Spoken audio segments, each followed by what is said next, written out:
Okay, live on YouTube. And now we're going to go live everywhere else. Webinar is streaming live on YouTube. Perfect. Radhika, can you make sure that we're live now? Oh, perfect. We are. Okay. Perfect. Good morning, Adrian. How are you? Good morning, Crystal. Well, I'm good. I'm good. I'm so glad. And I'm going to share my screen so that we can make sure everybody sees it and knows who we are, because we know who each other are, but the viewers might not. We do office hours every fourth Monday of the month, and it's a great time to just jump in and let us know what questions you have or what questions you're stuck on inside of the survey platform. And no question is too small, trust me. I'm still learning lots about the platform, and I know that I have learned so much from Adrian, and I'm just super lucky to have him in my life teaching me. And so I'm Crystal Weiss, the Director of Marketing here at QuestionPro. And Adrian, why don't you introduce yourself? I'm Adrian Mendes, the Head of Customer Success here at QuestionPro. Cool. And Adrian... I'm still battling my energy levels for today. It's just one coffee, many more to go, but I'm pretty sure. Crystal, I've got you outpaced by a couple. But that's great. That's why there's two of us, so we can balance each other out. Absolutely. And so, I'm actually based in Austin, Texas, and Adrian, you are in Pune, India. Pune, India.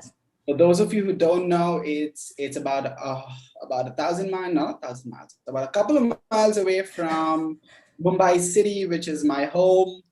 Mumbai is the financial hub of India. So yeah, hit me up when you're here. We can talk questions and talk more. And let us know where you're from in the chat window. We love to know where everybody is from. So you can do that in the chat window. And then if you have a question, which is what this is all about, because it's office hours, you can let us know in the Q&A window. And in the Q&A window, you can drop your question in if you didn't submit it ahead of time, and other attendees can upvote or downvote. Well, don't downvote questions, just don't vote. Can upvote if they have a similar question, which is a great feature and why, we kind of hang out in the Zoom space to do it. And if you love hanging out with us at office hours, you can hang out with us many other times during the week on Live with Dan, during Work at Life is now a podcast. You can come to you can come to the Clubhouse rooms on Wednesday, CX forums on Wednesdays, and office hours every Monday. I just got like 5 Slack messages, so I've got to mute that. And that's something that we might be able to, we can do now. And then, Adrian, what is your favorite weekly show? Live with Dan. Has to be Live with Dan. How did you like to for this last Friday we had Live with another Dan? Another Dan? Yeah, it was confusing. I was like, how many Dans do we have? And I was literally counting in my head. I was like, QuestionPro has Dan 1, Dan 2, Dan 3. I'm like, all right, this is kind of gonna be like maybe a rotational thing. But Dan did a good job. I mean, DJ was good enough.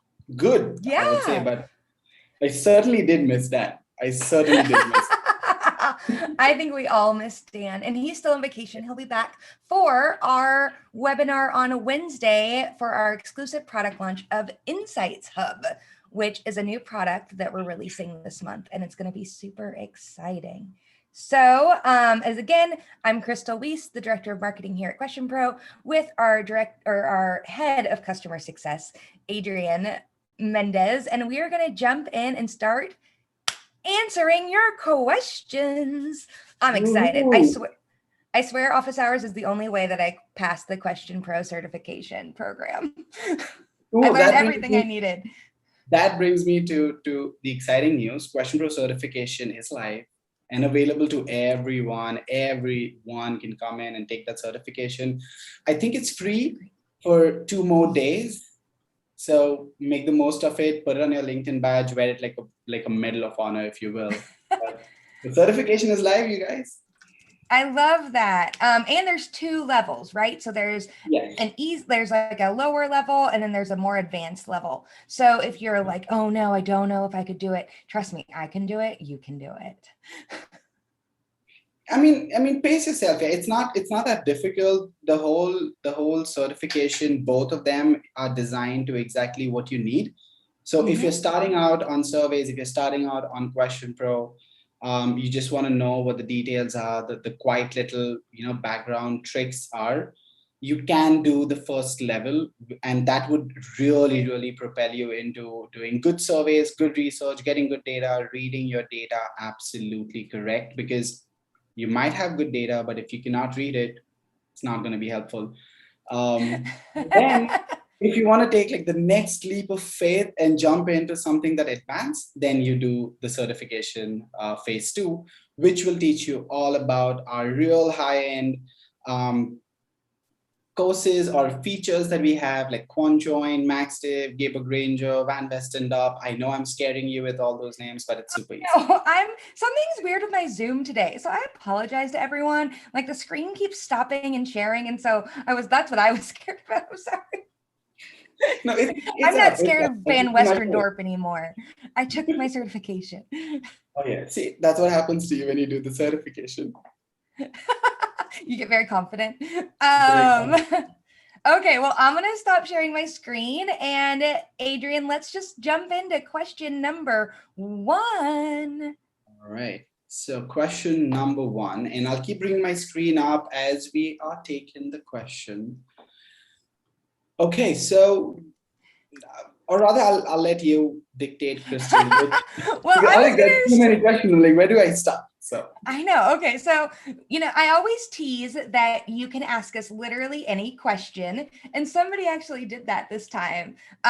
Jasper Skinner asks, what's your favorite dog?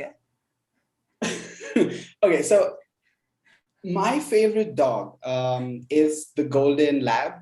Now, pretty simply is because I am a puppy daddy, and I love my Golden Lab, Oscar. Shout out to Oscar.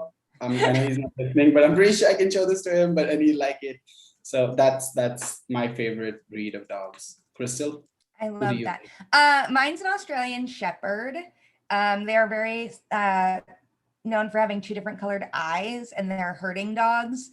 But if I was going to double down, I would get a mini Australian Shepherd, because we had a standard size when I was growing up. And it would try to, I would be outside playing on the playground and it would try to herd me back home and nip at my heels. So the dog just tried to herd me back to the house whenever I was playing outside. So I would have an Australian Shepherd, but probably a mini one. I don't actually own any pets. Oh God, you just spoke about a breed of dogs as if they are a pack of Doritos that you're getting on the regular size.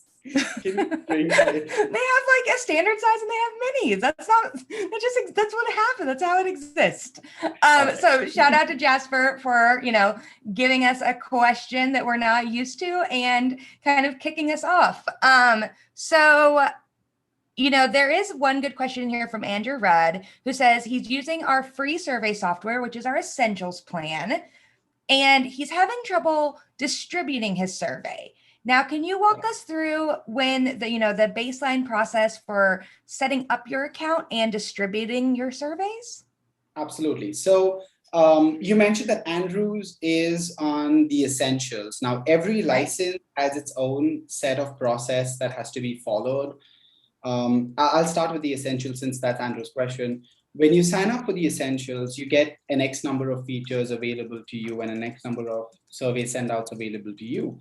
But what happens in that is, because there is zero contact with anyone in the organization, the system you are technically marked unverified in the system. So what you need to do, Andrew, is reach out to chat support Tell them that you've signed up into the essential. Of course, they have that information already once you give them the registered email address. The next step that they would do is they would ask you a couple of questions about what is the survey about, whom are you sending it to, do you have the permission to send the email out, or you don't have, just to make sure that you have a valid email list. It's not like you're not trying to spam people. I'm sorry. I know, Right. I know people don't want to do it, but then, that's the intention. We have to try to weed those people out. And then the chat support will verify you, and you can go about sending your emails. Simple as that. Right. I love that. And the reason that we want you to verify your email is because a lot of people do try to spam, not try to, but there is some nefarious players out there. And so we want to make sure that, you're doing well, and that you're not getting those spam reports, and that you didn't, have a sketchy list. It's really for your benefit. And so make sure you verify that email address either by the link you get in your email or on chat. And our chat support is there and lovely and ready to help you. Absolutely. And the process would not take you more than 5 minutes. If you think it's going to be stringent or too tedious, it's not. It shouldn't take more than 5 minutes. It's super fast, super easy, and it's just on. And the minute the verification is done, you get to send your surveys out right from that moment. You don't have to wait 24 hours. You don't have to wait an hour. Nothing of that sort. I gotcha. Okay, so what's the next one? Oh, no. Okay, so I'm going to go with another easy one before we jump into the hard ones. Can you walk us through how to customize smileys and which license those are under? All right, so customizing smileys. I know this was a big deal when we started releasing it. It still is a big deal because, I mean, the way to look at it is, while smileys is just in the graphical questions, right? People are using smileys, emoticons, GIFs all the time today. A lot of organizations are known to in-house what their smiley face looks like. Like, we have Mr. QuestionPro, right? He has a heart, right. He has a thumbs up, he has a magnifying glass, he frowns sometimes.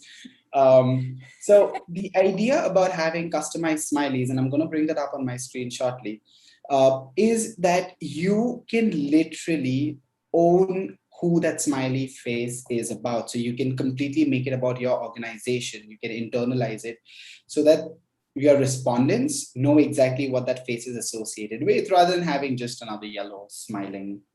Yeah. It could be a very subtle brand play, which is how we do it. There's also an Indiana Jones themed QuestionPro man. There is a space QuestionPro man. And so, we definitely use custom smileys to kind of be that subtle brand signifier. And it's another, branding your surveys is another way to guarantee those respondents know where your survey is coming from and want to engage with it. And absolutely, yeah. When you look at all of these things, you just wanna, so smileys, for me at least, it's all about sentiment. If I look at that face and I can completely validate or completely align with that face, I'm gonna go for it. So the more customized the smiley is, the better it would be. Now, how do you go about adding it? It's pretty simple. If you've used QuestionPro in the past, you need to click on Add Question. You go in on your left and you add the smiley rating question. So it's your standard question that you would add. Once you add it to your workspace, this is how it would look. And to customize it, just click on it and say Change Smiley. Now, we have curated this whole list that goes from yellow to no color to I don't know what my face looks like kind of a smiley. Yeah, because I think it's a wink. It's a wink somewhere there. Yeah, there you go. See? Sorry, that's like an awkward wink. Don't look at my face. Did you wink at yourself? I winked at you, technically. I was not looking at it. I was looking at myself. But all right. But all right. So you can use it from any one of these, and you can set it as a default. So if it's an organization-wide, account-wide, it's something that you want to use on the go, just set it as default so you don't need to come and make that change. Now, the other one that Crystal and I was talking about is the custom smiley, where you can upload images, or they can be GIFs as well. Small little secret. They can be images or they can be GIFs. You can add them and you can again do the same thing. You default it and they'll start coming up exactly the way you need them to be. Knowing that GIFs that's a really good like pro question pro move, man. That's a good one. We speak only in GIFs internally. I mean, if any one of y'all gets a hold of our Slack, it's all about weird GIFs. It's just GIFs for days. I love that. Well, thank you so much. And to have this question type, what license do you need?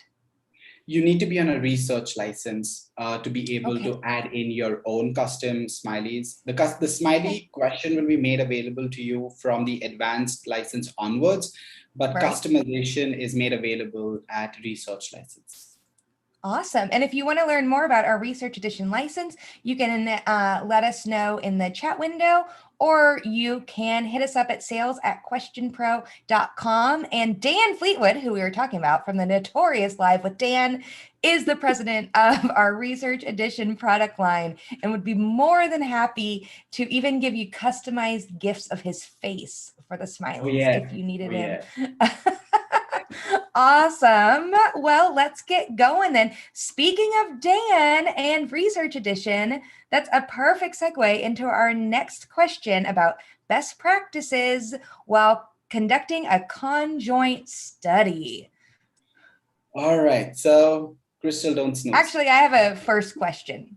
Yes. Phase one. Can you kind of give us just like a dictionary definition of a conjoint study? Now, I know that our target market and people who are listening to this probably are like, we all know what conjoint is, but I just want to make sure that we're all level set. And for those new researchers in joining the industry, that we're all using the same vernacular. So what would be your dictionary definition of a conjoint study?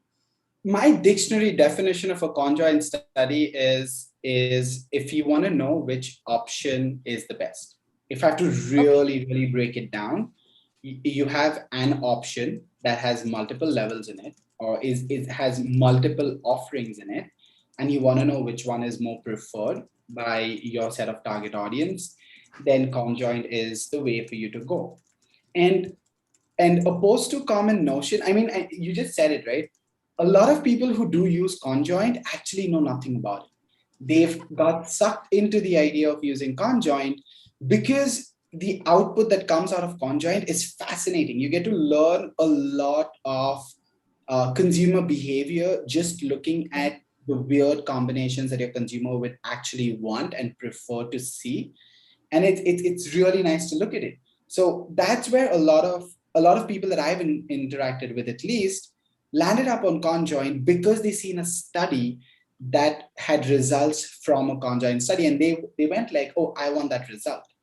But now this brings me to what are the best practices of conjoint, right? It's a very helpful tool. I'll tell you that. It's a very fancy tool. I'll tell you that as well. And I don't mean fancy in like a niche, rich, fancy way, but fancy is in, you really feel like a niche level researcher when you're working with it.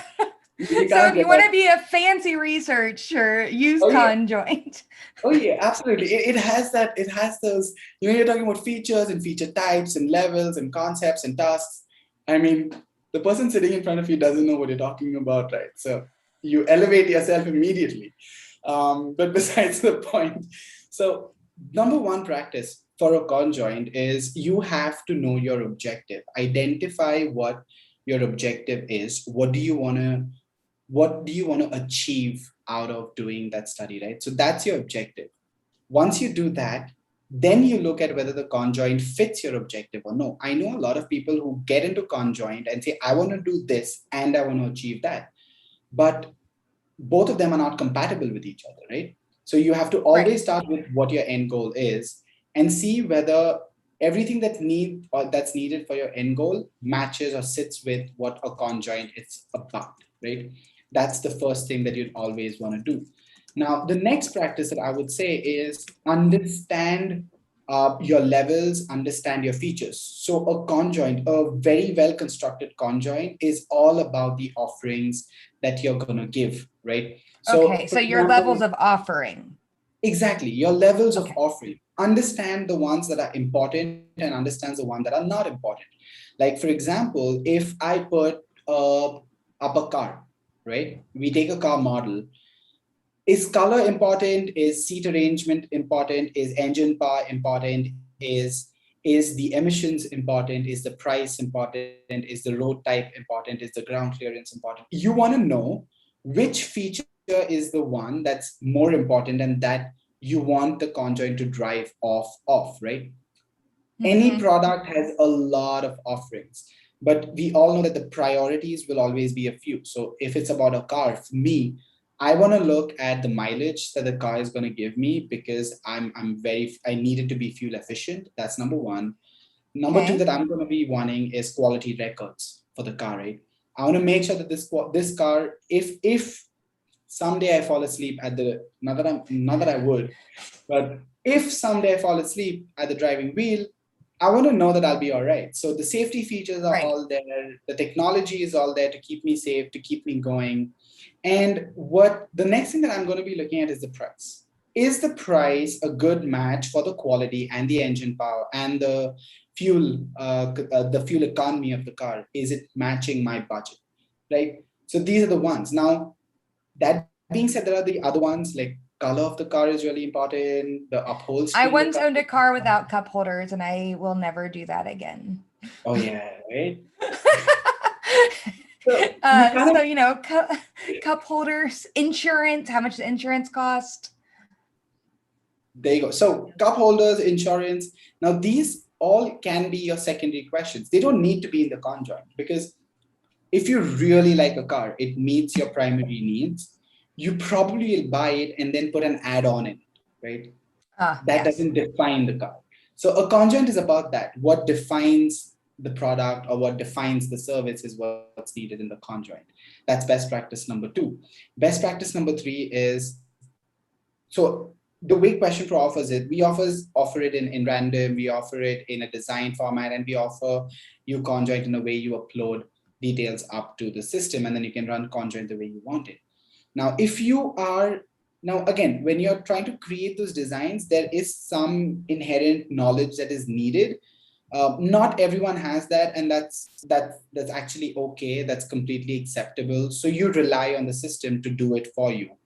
When you rely on the system to do it for you, the one thing that you need to be cognizant of is you don't want two options to come up at the same price, or you don't want two options to come up which in the real world would not make sense. Now imagine if Mm, I start offering Tesla at $20,000, who would not want to buy it? right. Right? But is that a realistic offering? It's not. So I need to make sure that when my conjoint is going in, I put my prohibitions in line. Prohibition is effectively telling the system that this is not a realistic match, so do not show. Okay, I gotcha. Right? Because you can put in barriers and it would Correct. automate the prices. You don't have to put in every price option. So you would have to put in every price option that you are offering, but this price Mm, option can really mix and match. So you don't okay, want the price to go somewhere where it doesn't belong. right. I Right? gotcha. And is that what you're showing here on question 2? Absolutely. So what I'm showing you on question two is just generically how the conjoint setup would look. So you have your features, which I call the umbrellas. And under the umbrellas, you have the levels. So this is like a diversification of that feature, right? So it's a further breakdown of the feature. Now, what you see Okay, in the feature type, it's for analysis purposes. You don't have to worry about it at the onset. It's something that can happen later, right? I gotcha. Okay. The thing that you need to be worried about is the prohibited concepts. This is where you tell the system that I don't want these two things to come up together. Like for example, in my conjoint of a television set, I don't want a 45-inch television to show up at an $800 price point, because that's just not realistically true, right? So these Mm-hmm. kind of prohibitions is what we add. Now, there's another part, it's the add fixed task. I wouldn't say it's a best practice unless and until your objective needs it. Like, what do I mean by that is if, for example, I'm trying to find out how Sony television set at a price point of $1,200, size of 36 inches would do in the market. I want to force that concept out to each and every one who's taking. That's my fixed task, right? So that's me definitely making sure each and every one gets asked that question. Again, if it fits in your objective, do it. If it doesn't, don't do it. It's not that you have to use everything. Right. So you almost have to outline your objectives and your limits even ahead of time, right? Exactly. So that you're not get caught up in here and you're like, okay, I got to click this and I got to click this. It seems like there's some intentional pre-planning when it comes to conjoint studies.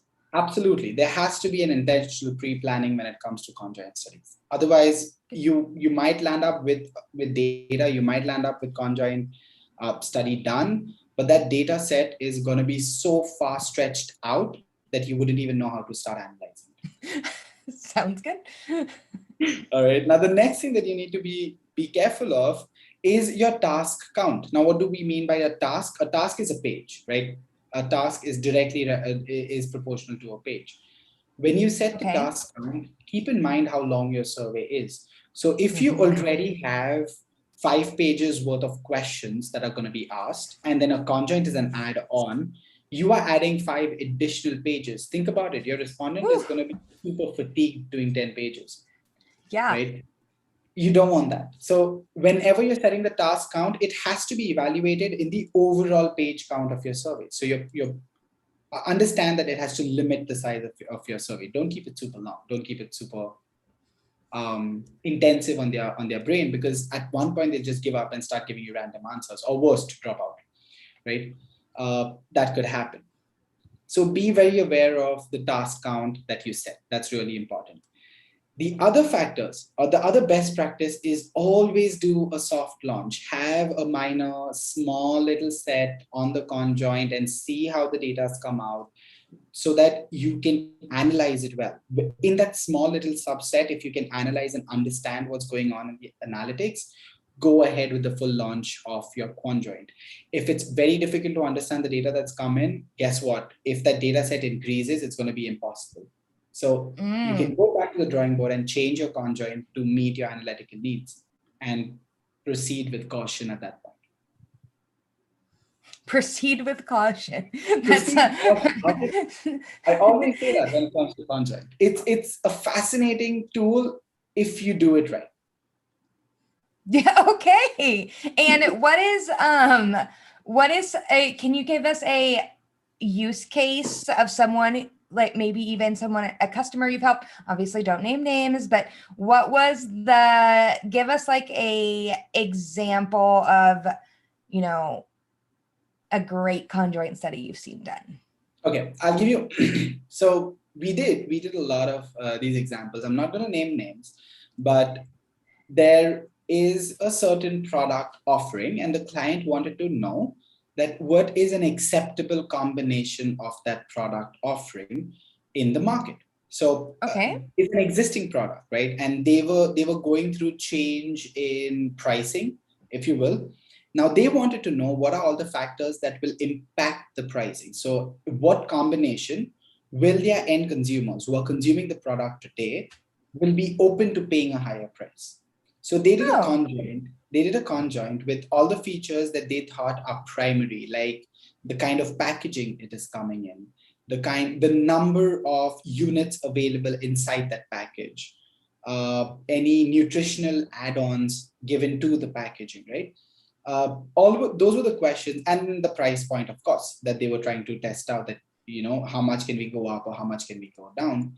That was one interesting conjoint that happened. Now, off the bat, when you hear about it, it sounds like a price model study. But when we dug in and we realized that the objective was not to understand the optimal price, the objective was to understand what are all the features that will allow them to sell it at a higher price.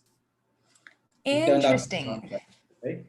So it was more of a feature study than a Exactly. pricing study, because they were adding a pricing study would be taking it at the exact same Correct. packaging and just understanding the pricing. But That's right. the way they used the conjoint study was, okay, if we add these features, how much That's more could we price it? That's exactly right. So when we That's when we awesome. got when we got into the objective discussion, that's when we realized conjoint is the way for us to go. That's great. And that's really just like a good example of how we engage with our customers too, making sure that they're really going in the right direction. Because Yeah, you're right, it could have easily, someone should have just like DIY'd it and said, oh, it's a pricing study, when really that wouldn't have given them all the insights that they need. absolutely. So for QuestionPro customers, right? For QuestionPro clients or partners, the way we call them internally, is anyone who's team edition, research, communities, all of these products, they have a dedicated customer success representative. Now, this person's job is to make sure you do not go off in the wrong path. So when you have projects, Right. our clients come up to us, they tell us this is the project that we're trying to do, and this is what we've outlined for you or for the project. What do you think? It'll be like a 15-minute high-end connect. We read through it, we understand what it is, we tell them your analytics are going to come to that. And if the client wants to pivot at that point, they pivot and we help them do the pivot. The idea is you use QuestionPro. QuestionPro is designed to meet every need. We just Right. need to show you how best to that particular need. So we'll help you really navigate it. At the end, success is what we need. The platform can handle whatever you want to throw at it. Okay, I'm sure the engineers love that. Okay, so we had one question come in about our APIs and making sure how to integrate with a customer's web app and application. Okay, That might now be more of an engineering question. it's kind of a little bit in between, but then I'll tell you what, we've done these implementations. A lot of clients have done these implementations. Now there are pros and cons to it. We have published API.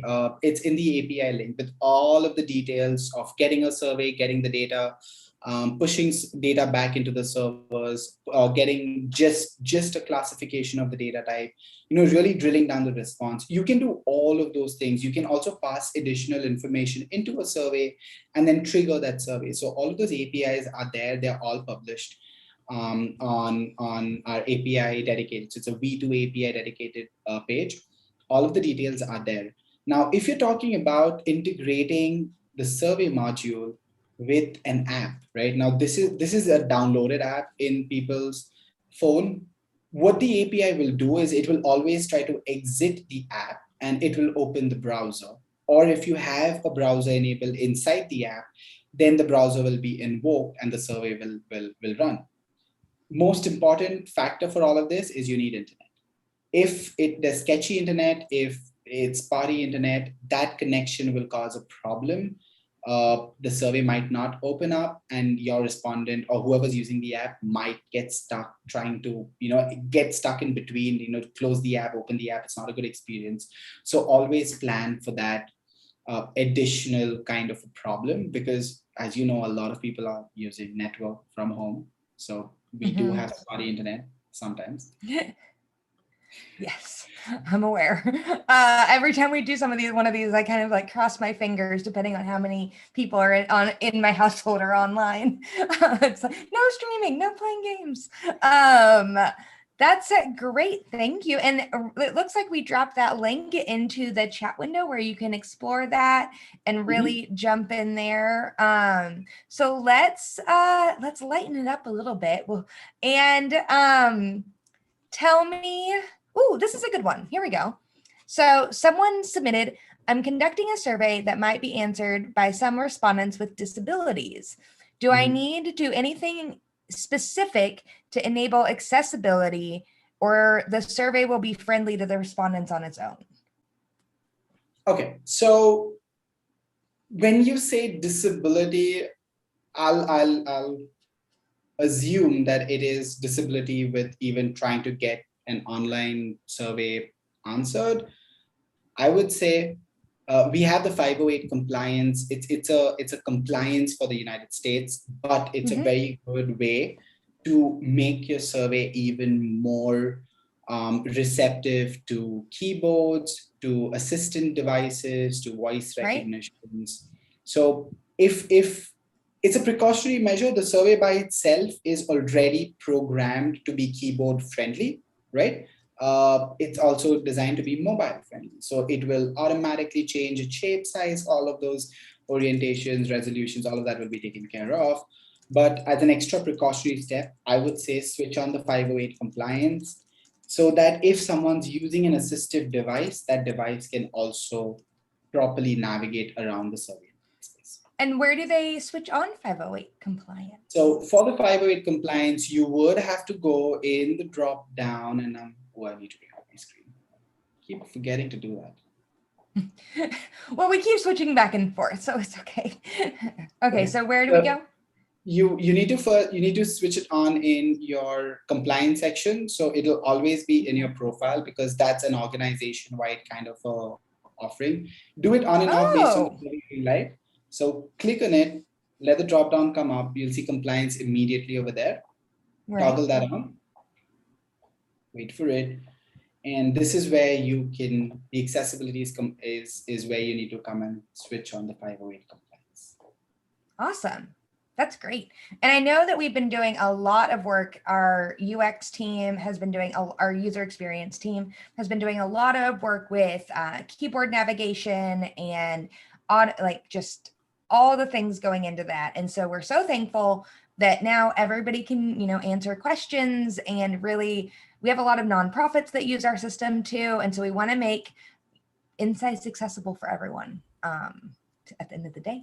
And so that is really exciting. And I'm going to pick one more, and we're going to call it a day. A little shorter today, but I think some really good information, especially if you're interested in conjoint. What is one more question?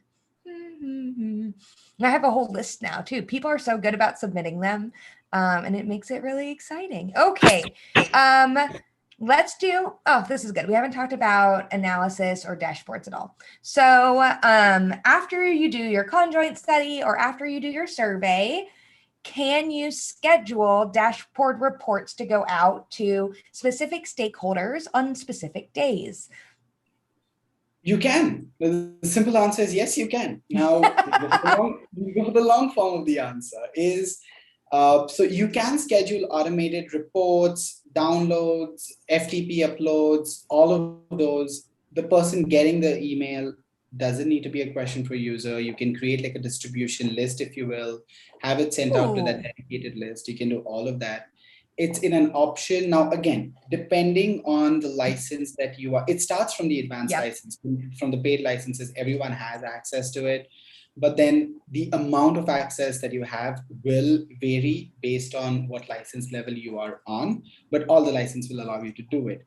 Now, dashboard report is now several things.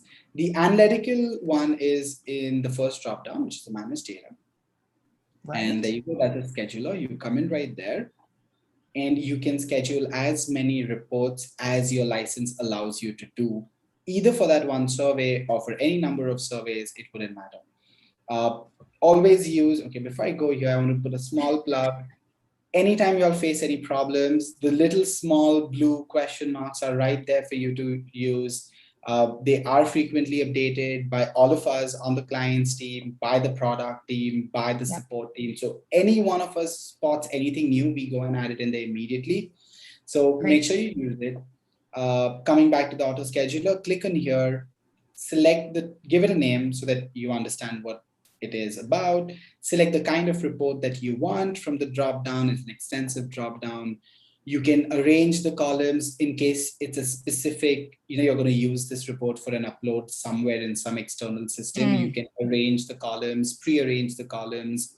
What are the display matrix? You can do that. You can put in any filters that you want. And then comes the frequency. Now, assuming that you want a report to go out every week, Whether you want it for the whole term of the survey or do you just want it for that week's window is something that you get to add in the report frequency and the data window area, right? This is what helps you really narrow down the report. It's not just a general report that goes out. And then the last is the delivery option. So you can, if it's a sub account that you're sending in, their names are going to be all here.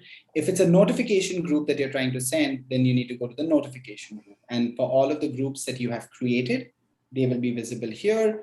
You put in your subject, you put in your message, the email will be sent out at 12 Pacific Standard Time. The trigger will happen, the email will go out, everyone will have it before their morning coffee. That's awesome. There's a lot someday we're going to have to do a whole office hours just on email distribution and dashboarding, because there's so many different things like the grouping and the people who aren't QuestionPro accounts and there's a lot to unpack there. And so never feel discouraged if you can't quite figure it out, because there is a lot to do, but also try to reach out to us because we want you to work smarter, not harder. Right. Because I'm definitely one of those people who I would just be like, okay, I have to manually enter everyone's emails, and I would just do it that way. But looking at this, I'm like, oh no, groups. I should probably that's what I would have to make a group. And so, make sure that you reach out to Adrian. He's lovely and very useful, obviously. Or to your account rep, because they really want to help you, or QuestionPro/chat. Our chat team is always there to guide you and get you to those help files that you need. Well, Adrian, I think that's all of our questions for today. Damn. I was hoping I know. Easy questions today, man. You got lucky. People are but I think people are on I stopped it. People are on summer holiday. Oh, yeah, that's right. And we have a big holiday coming. I'm counting my days. Oh, wait, we have one more question. No. Okay. And I'm actually I will be here for office hours next month on the 26th, but I do have a holiday in between now and then. And so hopefully I'll come back fresh-faced with even better questions. If you want to get your question in, you better type fast. I think there was a question about pricing around the API. Now, I just read it in the chats. I think it came up somewhere about the pricing on the API. So you can generate the API key. There's no price attached to you generating the key. You can do it. Depending on the license that you're on, there is a certain number of API calls that are permitted free of cost. It's on QuestionPro. We wouldn't charge you for that. And then again, depending on your license type, there will be a per call estimate given to you. So the best way to find out what the cost is for you is reach out to your account manager, reach out to your point of contact. If you don't know who that is, reach out to chat, tell them you want API pricing and to get you in connect with your account rep, and they'll get it done immediately for you. Oh, and the next question takes us into something we haven't hardly even talked about on office hours, which is, I'm assuming, communities. How do we customize badges for participants who take surveys and reward them? Okay, so badges, communities, I love that. We need an office year for discussing everything that communities can effectively do, but it's an amazing platform. True. I think it's one of QuestionPro's best kept secrets. It is one of QuestionPro's best kept secrets because I see a new thing every time I go in there, and I've been there a lot.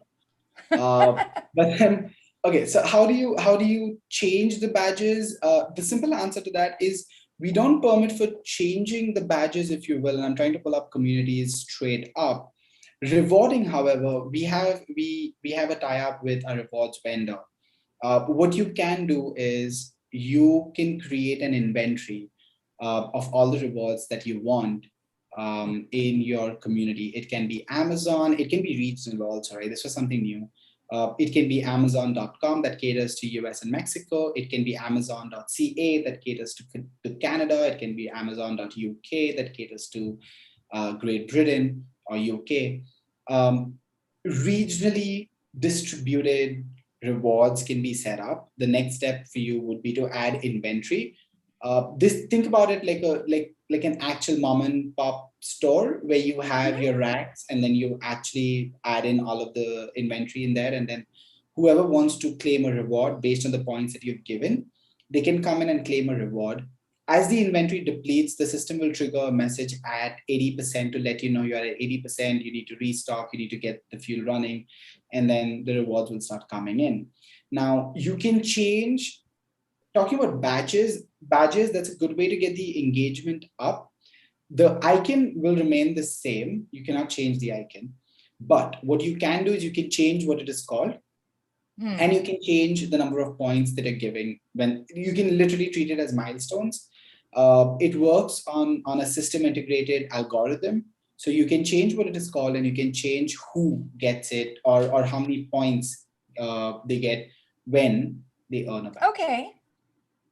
That's great. So QuestionPro communities, I was even just side chatting with someone while you were talking about conjoint. I was listening, but I was also working, and I was saying we should do some office hours special editions for some of our, other little not secret projects, they're products that you can purchase, like communities and workforce and CX. So that is, stay tuned for maybe some office hours special editions. We should. I Probably know. Yeah. But there's some fantastic places. I mean, amazing. You want to do in-depth quantitative research, QuestionPro communities, and there's a lot.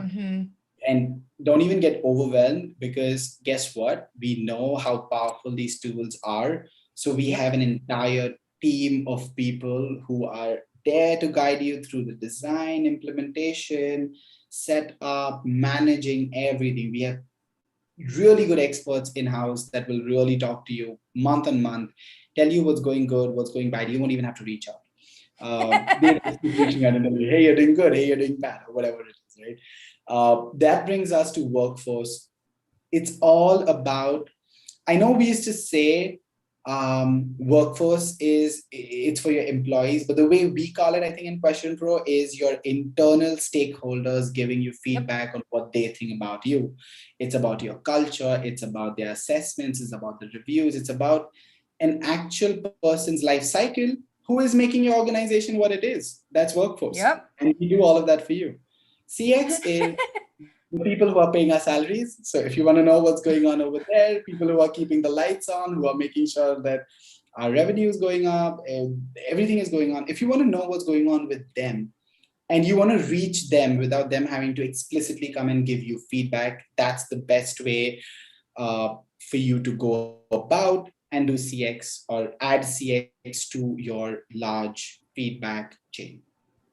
Yes, for sure. And CX is run by our wonderful Ken Peterson, who you can find every Wednesday on CX forums. And Workforce is ran by Sonia Lucina, PhD, who is just one of the wisest people I think you'll ever encounter. Well, good job, Adrian. Man, we're so good at selling all of our products. I know, right? We should do this more. I know we're going to give the sales team a run for their money. JK, I don't want to be a salesperson. I'm good in marketing. Well, thank you so much for this great session, Adrian. And while you won't be here next month, I will have Kartik Bhatt, our head of the US sales, who is literally the QuestionPro pro, like times 5. We could have a pro off between the two of you someday. I don't think so we can ever do a pro off, because Karthik mentored me when I came in here. So I know everything he's taught me. I don't know everything he knows. You know how that goes. So I love that. Well, thanks so much for joining me, Adrian, and I will chat with you later. Absolutely.